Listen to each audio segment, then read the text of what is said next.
Қош келдіңіздер.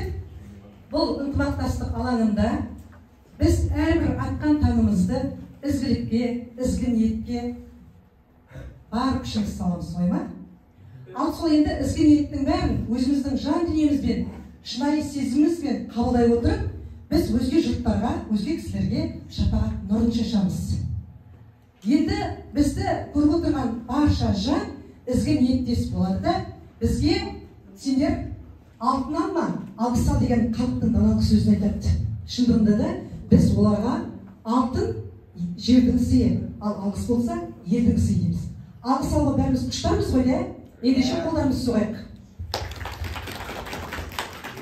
Жақсы, енді осы ынтымақтастық алаңынан сендер өздерің нені көріп тұрсыңдар? Қазақтың қасиетті шаңырағын нені көріп тұрсыңдар? Бауырмашылдықты, достықты, шіркейлікті, татулықты, адалдықты, бірлікті, бейбітшілікті, сүйіспеншілікті, мейірімділікті, бауырмалдықты, махаббат, тұрақтылықты, қанағаттықты, сенімділік, әділдік, отансүйгіштік, сыйластық, ынтымақтастық, бірлікті. Жақсы, осы ізгі, игі, жақсы қасиеттер бойларыңызға жұқсын. Енді сол қасиеттердің сырын ақтарамыз дейтін болсаңыздар, шаңырақты үстел үстіне қояйық та, орындарымызға отырайық. Мен кіммін деген тренингті бастаймыз.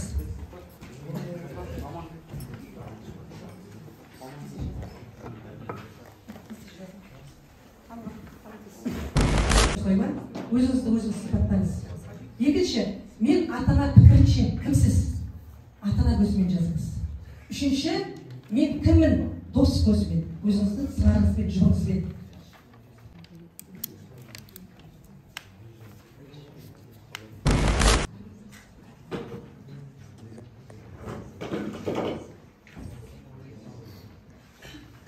Жақсы, уақытымыз өте тығыз, 1 минут деп айттым.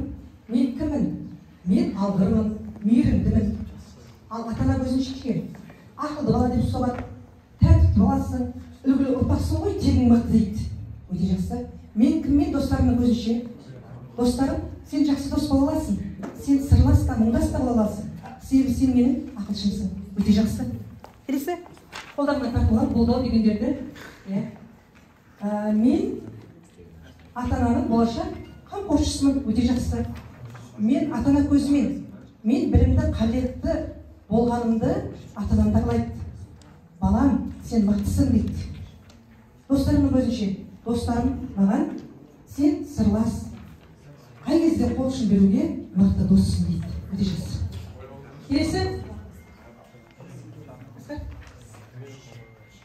Мен Асқар, мен бауырмал жігітпін. Ата-ана пікірінше, білімге өте күштарсың. Сол білімділігін сен биікте көрсете аласың дейді. Мен оған сенемін. Достарымның ниеті шыншыл, әділ доссың сен. Өте жақсы. Керемет. Пікірлеріңізді маған бере қойыңыздар. Мен артынан бәрін оқып тұруға уақытым жоқ. Жақсы. Енді осы ынтымақ алаңына келіп жатырмыз да, ең бірінші түсініп алайықшы, ынтымақтастық дегеніміздің өзіне. Ынтымақтастық дегеніміз не? ынтымақтастық дегеніміз сол заманнан бері ұлыстан ұлысқа, елден елге, тайпадан тайпаға ұласқан бірліктің айнық нышаны. Иә. Тағын қосылады. Ынтымақтастық деген қазақ халқындағы мақалдармен келтіре аламын. Қазақ халқында бірлік болмай, тірлік болмас. Алтау ала болса ауыздағы кетеді, төртеу түгел болса төбедегі келеді деп мақалдармен түйістіріп отырған. Өте жақсы. Кімде бар пікір? Ынтымақтастық, бейбітшілік, достық, адалдық сөздерінің синонимдері. Адам әркез адал болу керек, себебі адалдық бар жерде адамдық та бар. Ынтымақ алаңына деген сәтте мана бір сөзіңізді айттыңыз. Ынтымақ алаңында бауырмалдық та бар дедіңіз да. Бауырмалдық дегеніміздің өзі не? Ынтымақ алаңына келген сәтте менің ойыма алғаш түрік ғалымы Мұстафа өнердің мына сөзі ойына келеді. Барушы және келуші деген егіз ұғым және адамдардың бір-біріне баруы, ақылдасуы және араласуы ол деген араласу ол деген ынтымақтастықтың күшінің белгісі. Манағы өнерді айтып отырған расы бару, келу, келісу деген сөзден тұрады дейді. Шынымен де барудың да қасиеті бар, келісудің де қасиеті бар. Бәрі ұйымшылық негізінде деп тіреп жатыр, көріп отырсыздар ма? Жақсы, тағы қосатыныңыз бар ма? Бауырмалдық адам бойындағы туысқандық және ағайыншылық қарым-қатынасты нығайтатын ұғым. Бауырмалдық туыс және басқа да жақсы көретін бір-біріне деген қарым-қатынасты нығайтатын бір қасиет. Қазақ жүзге бөлінгеннің жүзі күйсін дейді. Ұруға бөлінгеннің құруға біткен дейді. Бірақ бәріміз де бірімізге өзіміздің ағайыншылығымызды жоғалтпаймыз ғой да. Қай кезде қандай жейміз да бірінші өзімізді ағайындарымызды жиғамыз да. Жақсы, әрі жалғастырамыз. Жаңа айттыңыздар, ынтымақтастық дегеніміз белгілі бір топтың, ұжымның, халықтың мақсат мұрат пен мүдделерінің тоғысуынан туындайды дейді. Өте жақсы. Енді қараңыздар, осының өзінің бірнеше тармақтары болып жатыр да. Бауырмалдық, татулық, ынтымақтастық, достық, үлгі нышандардың бәрі ізбе-із осыған жалғасып жатыр. Енді сіздер қазір үш топпен отырсыздар. Мен әлі де толықтырғым келеді, сіздердің пікірлерді әлі де білгім келеді. Мына сұрақтарға жауап беріңдерші, бірінші топқа. Жалпы жаңа мақалдар бойынша мен айта кетейін. Бірлік түбі береке дейміз да. Неге бірлік түбі береке дейміз? Бір ауыз сөз. Себебі барлығымыз бірге атсалысқан кезде жұмыстың да оңай болу. Егер барлығымыз бірге істейтін болсақ, біздің жұмысымыз әрқашанда бәріне мақта болады. Өте жақсы. Бірлік болмай, тірлік болмас дейді. Бір ауыз сөз тек қана. Бірлік болған жерде әрқашан береке және дұрыс. Мереке жалғасады солай ма? Ынтымақты игілік дейді. Ынтымақты игілік дегеніміз әрқашан бірге жұмыс істеу, ауызбіршілікте болу. Ауызбіршілікте болу. Аздың азаншысы болған үшін көптің қазаншысы бол дейді. Мағынасы қандай? Аздың азаншысы болған үшін көптің қазаншысы бол дейді. Бір өзің жүргеннен топпен жүр, жалғас деген сөз солай ма? Жалғас дегенді бір нәрсені бітір деген сөз. Келесі. Бірінші топқа мынандай сұрақтар. Қай кезде ұжымдық жұмыстан жеке жұмыс тиімді? Неліктен? Тобыңызбен жауап бересіздер. Екінші, Абайдың қара сөзі бар да, 6-шы қара сөзінде айтылады, осы бірлік туралы ұмытпасаң. 6-шы қара сөзінде айтылады, бірлік туралы айтады. Сол бірліктің негізін Абай қалай талдап, жіктеп береді. Сол бойынша айтасыздар. Келесі, екінші топтың сұрақтары. Сұрақ естеріңізге түсті бар ғой да? Тыңдап көріп алдыңдар ма? Енді топ мүшесі болу жеке тұлғалықтан бас тартылма. Топтың мүшесі болып отырсың, бірақ жеке тұлғалықтан бас тартып жатсың ба? Ойлаңыз. Келесі, бірлікті ыдырататын күш не? Қай кезде бірлікті ыдырататын күш? Қандай күш бар ыдырататын? Үшінші топқа. Ұлт болып ұйысудың басты ерекшелігі көрсеткіші не? Ұйысу деген, бірігу деген сөз бар. Қазақстандық көпұлтты өмір сүруінің мәні неде? Қазақтың ішкі саяси тұрақтылығы бар, және Қазақстанның сыртқы саяси тұрақтылығы бар да. Осының негізін біріктіріп көпұлтпен деп шаңырақты көтергізсеңіздер болады. Түсінікті ғой да? Бірінші топтан бастайық, қай топ бірінші топ? Сіз ба?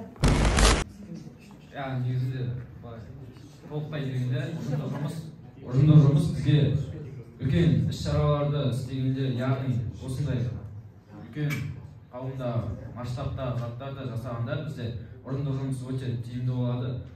Біз яғни олар тез істей аламыз, тез нәтижеге жете аламыз. Ал жеке жұмыс ол біздің өзіміздің ел ішінде статусымызға, яғни өзің дамытқың келсе тек өзіңмен жұмыс жасайсың. Сол үшін идеяңда жоғары тартылғың келсе өзіңмен жұмыс істеуің керек. Бәрімізде ұжым жұмысқа таратылады, жеке тұлғалық ерекшелігіңіз қай кезде көрінеді? Менің ойымша жеке жұмыс тиімдірек болады. Қай кезде, мысалы сіз жеке жұмыс жасаған кезде өзіңіздің ісіңізге көп уақыт бөле аласыз, және жұмыс кестеңізде өзіңіз құра аласыз. Жеке жұмыс жасаған кезде сізге көптеген табандылық пен тапқырлық керек болады. Ал, тағы?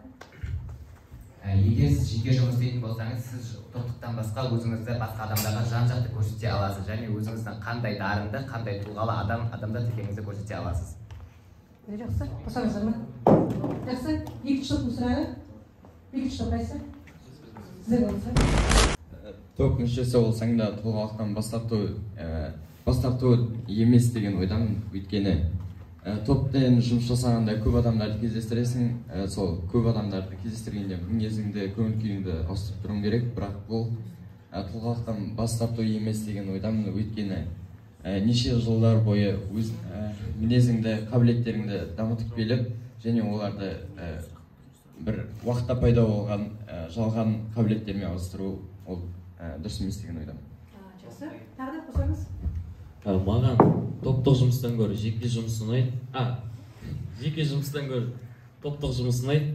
Мысалы, егер бізге үй тапсырмасы берілсе, біз оны жеке тиімді қылып жасай аламыз.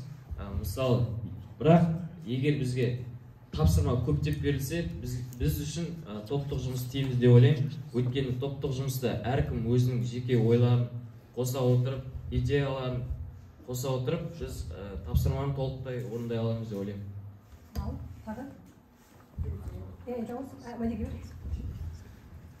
Тұлғалық қасиетті біз деген тек лидер болып дамытпаймыз, оны топтың мүшесінде болып та тұлғалық қасиетті дамытуға деп ойлаймын, өз ойым. Ыдырататын күш бар дейді ғой. Ана сіз бірлікті айтып жатсыз ғой. Қандай күш бар ыдырататын күш? Күншілдік, шыдамдылық, және араздық мұндай жағымсыз қасиеттерден аулақ болған жөн. Өйткені қоғам арасындағы қарым-қатынасты бауырмалдықпен және достықпен ұластыруға болады. Қараңыз да, Әбіш Кекілбаевтың сөзінде бар ғой, адамның бойында қызығу процесі жүреді, соған кереған қызғаныш процесі жүреді. Қызығуға адамның жаны қандай күшті болатын болса, қызғаныштан жанына сондай аулақ болған жөн. Себебі екі процесте қатар жүретін шындық. Енді жаңа бірінші сұрақ бойынша жеке тұлғалықты бас тартуға дейсіз. Әрине күрделі есептер беріп қалды да, бірнеше есептер берді. 10, 15, 20 шақты есеп берді. Бәрі сіздің уақытыңыз жетпейді. Сондықтан ұжымдық негіздің жұмыстың тиімділігі қанша жеке тұлғалық ерекшелігі болса да, ұжымдыққа келген сәтте бәріңіз бір уақыттың негізінде шеше аласыздар. Хәкім Абайдың өзінің алтыншы қара сөзінде осы бірлік туралы айтылады.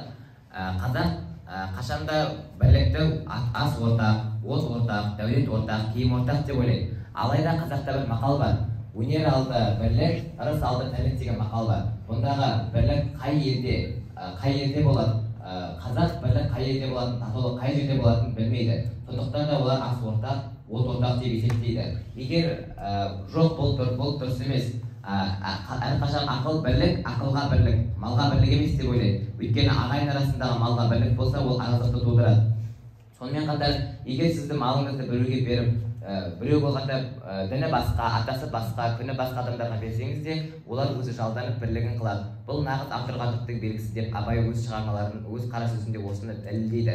Және де өз қоғамындағы ағайындар арасындағы, туысқандар арасындағы араздықты осылай нақтылап көрсетеді. Малға бірлік емес, адам бірлікті көрсетеді ма? Жақсы. Енді Абайдың өлеңдерінде осы қасиет негіз қалай бар дейді? Абай өлеңдерінде. Абай бірлік туралы тек қана қара сөзінде емес, көптеген өлеңдерінде де айтады. Мысалға келетін болса, сабырсыз арсыз еріншек, көрсе қызар жалмауыз. Сорлы қазақ сол үшін алты бақан алауыз. Өзін өзі күндейді, жақын жалғанмын дейді. Ол арсыздық белгісі. Бұл өлеңнің мағынасына келгенде, бұл жерде жаңағы еріншектік, сабырсыздық, арсыздық, олар жаман қасиет екені айтылған. Егер сен өзің жақыныңды көре алмасаң, ол неге саған жақын? Сен оған керісінше оған көмектесіп, алға қарай ұмтылған әрбір қадам басқанына көмектессек, ол да сенімен мысалы нанын бөлісуі мүмкін деген сияқты. Сондықтан бір-бірімізді көреалмаушылықпен емес, бір-бірімізге бірлікпен болады. Өте жақсы. Абай болып сізге үн қататын болса, ақыл мен қайрат жолда бар, қашқанға да қуғанға, әділет шапқат кімде бар, сол жарасар туғанға дейді. Дұрыс айтқанда, әділет шапқат сіздің бойыңызда қалыптасса, онда барлық нәрсеге бізіне жете аламыз. Жақсы. Үшінші топтың сұрақтары әзір деп ойлаймын. Үшінші топтағылар. Ұлт болып ұйысудың басты ерекшелігі қандай? Қазақстанда көпұлтты өмір сүруінің мәні неде? Сіздің тоғыңызда да? Ұлт болып ұйысудың басты көрсеткіші не дегенде мен екі мысал бергім келеді. Бірінші құрылтай, екінші саммит. Құрылтай дегеніміз партиялардың өзге де қоғамдық бірлестіктердің аса маңызды мәселелерді бас қосып шешуі. Ал саммит дегеніміз болса, ол дейтін жоғарғы деңгейдегі тұлғалардың келіссөзі деп мысал келтіргім келеді. Жақсы. Қосатындар ма? Екінші сұрақ. Екінші сұрақ.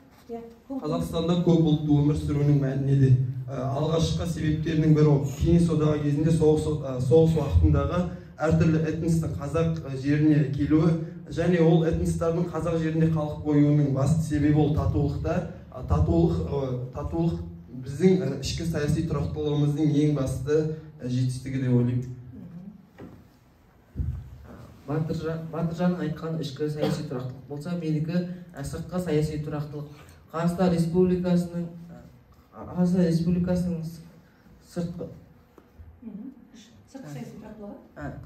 Республикасының сыртқы саяси тұрақтылығы белсенділігі мен тепе-теңдік сақтауға деген талпынысымен сынарлы сұхбат жүргізуге деген талпынысымен және ынтымақтастығымен халықаралық ынтымақтастығымен ерекшеленеді.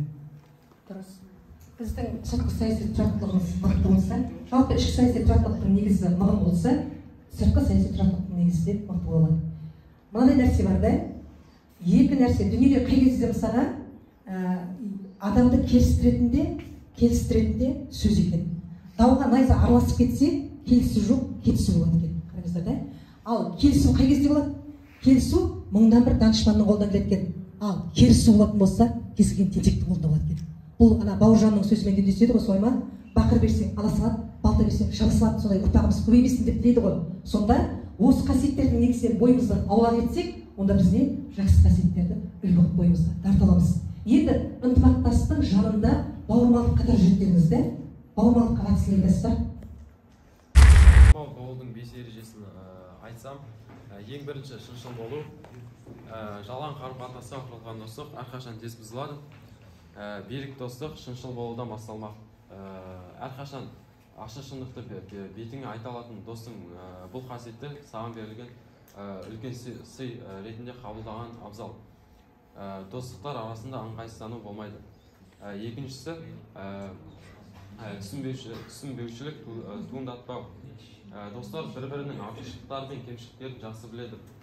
Сондықтан ашық шындықты айтамын деп кемшіліктің бетіне басу шарт емес. Өзіне және айналасына зиян тигізу қаупі болған кемшілігін уақыт өткізбей ретін салып көңіліне тимейтін тәсілмен жеткізу керек. Үшіншісі, достарыңа уақыт бөліп қадір тұту керек. Іс-шараларды, мерекелерді ұйымдастырған кезде достардың барлық қабілеттеріне қарай көңілін ескерген жөн. Төртіншісі, досыңнан ерте көңіліңіз қалмасын. Ренжу беру орынсыз күтуден пайда болады. Демекші, мысалы сіз досыңызға көптеген сыйлықтарды сыйлайсыз. Одан да соны күтесіз. Бірақ досыңыз сізге сіздің сүйікті кітаптарыңызды тауып беріп, сізге тәтті бәліштер мен шай беріп, сізбен бірге уақыт өткізгенді ұнатады. Сол себепті әркімнің достық сезімін білдірудің өзіндік тәсілі болады. Бесіншісі, досыңнан жеңіліс алу кемшілік емес. Кез келген қиын сәтте досыңнан жеңіліс алу ол кемшілік емес. Кез келген қиын сәтте кімнің не айтқаны маңызды емес, маңыздысы дұрыс шешім қабылдау. Ашылды осындай жаман қасиетке қарап кетіп жүретін сол ма? Ашыл дұшпан, ақыл дос, ақылға ақыл қос деп абай бекер айтты сол ма? Сондықтан қатты ашылға тіресіп қалған сәтте доспен жалғасып кету керек емес, не өзімді аулақ алып кеткен жөн. Сол ма? Жақсы. Енді керемет Ерасыл жақсы сөздерді айтты. Осындай 5 қасиетіміз бар, бойымызда қалыптасу керек та. Енді соны қазір тәжірибеде көрсетіп аласыздар ма? Көрсетіп қояйықшы. Жан досым деген тренингті жасағым келіп тұр. Ата-аналардан бастайықшы. Көрген тұрған аталар келіңізші. Ләззат тану қайда? Келіңіз. Келесі ата-ана.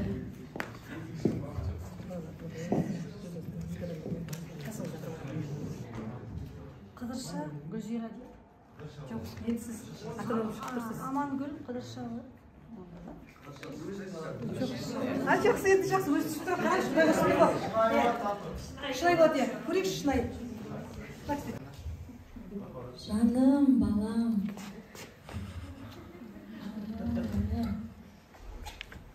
Оқуға түстім, азамат болдым. Менің үйімнің тірегі, махаббатым, шапағатым. менің серігім, менің болашақта үміт еткен үлкен азаматым.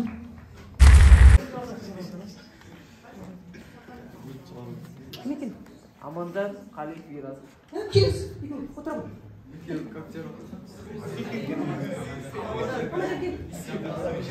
Екі дос бір-бірін көрген жоқ.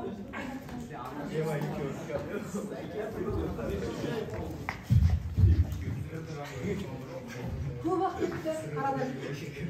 Қалайсың досым? Ассалаумағалейкум. Қалай жүрсің? Қанша уақыт көріспеген? Атыңнан қалай, өзің қалайсың? Ой,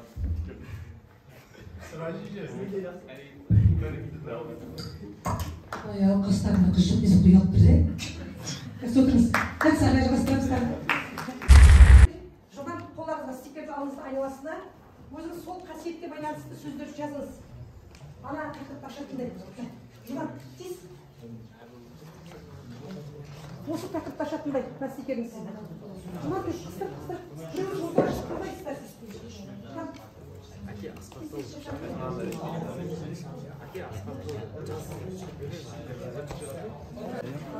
Стикерге жазыңыз да қыстырыңыз, біреуіңіз қорғайсыз содан кейін.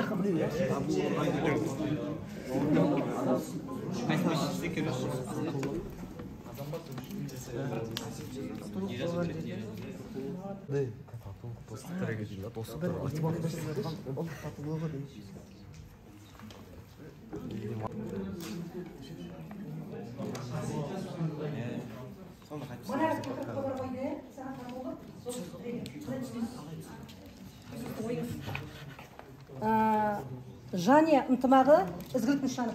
Жанияға қатысты сіздердікі. Сіздің тақырыбыңыз қандай? Жақсы ұйымның негізі. Болыстан. Жақсы, сіздің тойыңыз аяқталған жақта келіңіз. Біріміз орта келіңіз. Жания ынтымағы ізгілік нышаны. Бірінші, жания баланың даму ошағы. Бұл жерде бала бірінші әрқашан тәрбие білім тек отбасыдан басталады. Даму да отбасыдан басталады. Егер бала отбасына жақсы тәрбие алса, ол әрқашан даму үстінде болады. Аймұханды толтырып кететін болсам, мына жерде бір оқушы нағыз мектеп емес, нағыз мектеп отбасы деп жазыпты. Бұл жердегі көруге болатынымыз, біз тәрбие мен білімді мектептен қатар алғанмен, оны үйге барып қорытындылаймыз деген егісі келген сияқты. Жалпы тақырыпқа байланысты айта кетсек, жания ынтымағы ізгілік нышаны дейді. Жалпы ел өз көсемінің артынан ермесе, арада татулық болмаса, ол бірлігі кеткен, берекесі тозған ел сияқты болады. Отбасы да сол сияқты. Отбасы мүшелері бір-бірін тыңдамаса, үлкенді сыйламаса, отбасы ол үйдің берекесі болмайды. Қазақ осыған байланысты айтқан және осы жанұя ынтымағында басқарушы отбасы мүшелерінің қамқоршысы ретінде әкемді көреледім. Өйткені әке отбасының қамқоршысы, тірегі және осы әкенің әкеден төгілген мейірімге қарап, оны қас-қабағынан қарап өскен бала жаман болмайды. Осы ізгіліктің нышаны ретінде отбасының берекесін көрсетеледі. Қазақтығымыз бір айтқан ғой, ауыл ақсақалы ала болса, істері шала болса, қызы субақай болса, келіні керіске сай болса, ұлы ұрысқа сай болса, сол үйдің берекесі кетеді дейді. Сол жаман бәледен бізді аулақ етсін. Өте жақсы. Бауырмашылық адамгершілік қасиетте. Шынымен де бұл жалпы бауырмашылық бар жерде қамқорлық, мейірімділік, ынтымақтастық, махаббат, достық, жанашырлық, осы 6 қасиеттің барлығы бір бауырмашылықтың ішінде болады. Жалпы әрбір адам бауырмал болса, достар да көбейеді. Толықтай берсін. Бауырмалдықтарыңыз нығая берсін. Ойыңызда жақсы қасиеттер жаталсын.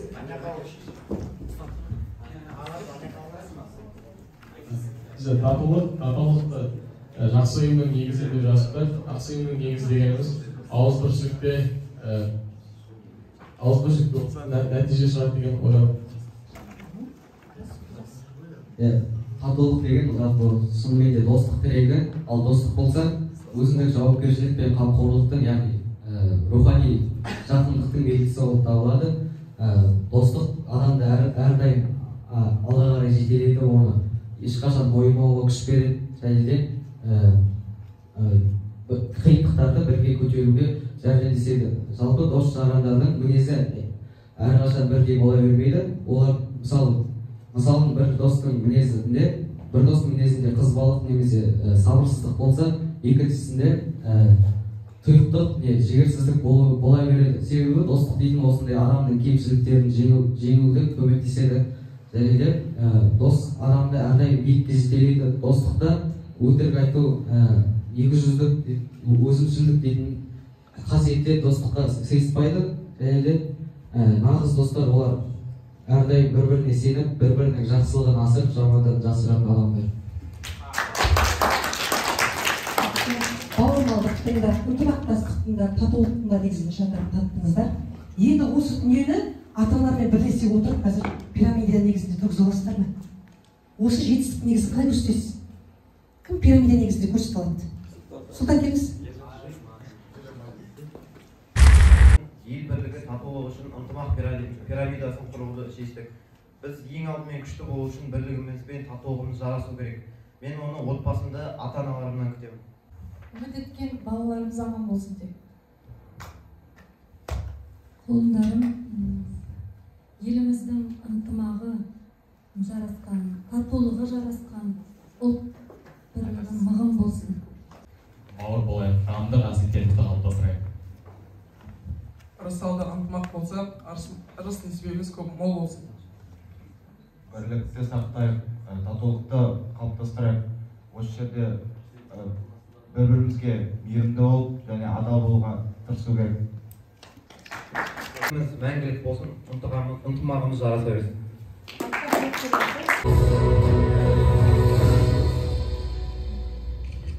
Қиын-қыстық заманда, не болғанын байқатарламында, тарихтағы талай борандармында үзбедік, бақыт үшін бәрін істедік, бірлігіміз бойға күш беріп, сазынақты кешкендік. Көздегіміз қағар білгеніміз, оламаған еліміз білгеніміз, көрсем күту астында бәрісі кеші біргеміз, қыран қазақ беріп біргеміз, оламаған еліміз мүлдеміз, әлі бізде алай асу көп, бәріміз де біргеміз, әлі бізде алай асу көп, бәріміз де біргеміз.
лицейімізде өткен ынтымақ айының, ынтымақтастық айының бүгін нүктесін, қорытындысын қоятын күн еді. Соған сіздер де өз аттарыңыздан келіп, ынтымақ бірлігімізді көрсетіп атсалысқандарыңызға көп рахмет айтамыз. Енді бұл жігіттерге сөз жоқ. Өткен апта, оның алдыңғы апта берілген көптеген шаралар өткіздік, көптеген іс-шаралар өте жоғары деңгейде өтті. Жалпы жігіттеріміздің ынтымақтастығы, бірлігі, бауырмалдығы сол жақта көрінді негізі. Себебі бір ауыздан, барлық жан-жақтан, шыны керек, мысалы, мұғалімдер, апайлар білесіздер, кеше іс-шаралар ұйымдастырылуы басынан соңына шейін өте керемет деңгейде өтті. енді бұл тәрбие сағаты күләш апай, сізге көп рахмет. Өте жоспарланған, минутына шейін барлығы өте керемет, сөз жоқ. Енді тек жігіттерімізге қалған нәрсе ол осыны өзімізге сіңіріп өмірімізде қолдану. Осы жолда